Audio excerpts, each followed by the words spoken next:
Praise the lord. ఈ దిన దేవుని వాగ్దానము. చిన్న పిల్లలారా, మీరు దేవుని సంబంధులు. మీలో ఉన్నవాడు లోకములో ఉన్నవాని కంటే గొప్పవాడు గనుక మీరు వారిని జయించి ఉన్నారు.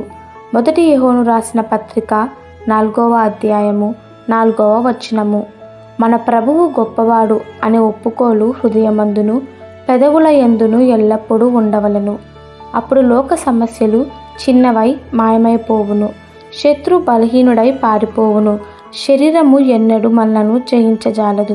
యవ్వనమందు డిఎల్ ముడిగారు సండే స్కూల్ పాఠాలను చెప్పుటకు వెళ్ళిది.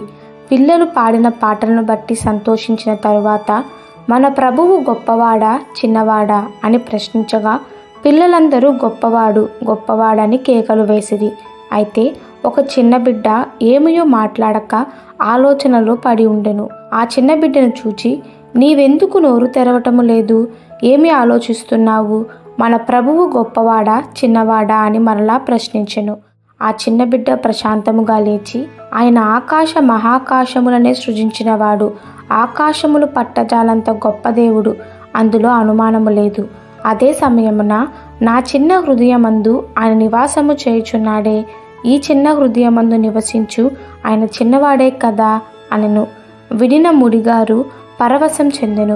ఇంతవరకు నేను ఎన్నో చోట్ల ప్రసంగించాను, కానీ ఈ బిడ్డకు తెలిసిన గొప్ప రహస్యము ఇంతవరకు నాకు తెలియకపోయేనే అని విస్మయము చెందెను.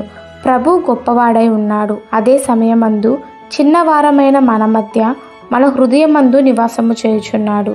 ఆనాడు ఎలీఫా తన పనివానిని చూచి, భయపడవద్దు, మన పక్షమున ఉన్నవారు వారికంటే అధికులై ఉన్నారు అని చెప్పి బలపరచెను. కాబట్టి ఎల్లప్పుడూ మన నోట విశ్వాసపు ఒప్పుకోలు ఉండనీయండి.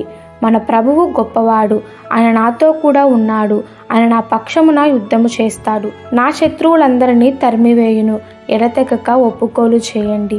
మీలో ఉన్నవాడు లోకములో ఉన్నవాని కంటే గొప్పవాడు. ఈ దిన దేవుని వాగ్దానము మనందరి జీవితంలో నెరవేరులాగున ప్రభు కృప మనకి తోడై ఉండును గాక. ఆమెన్. God bless you.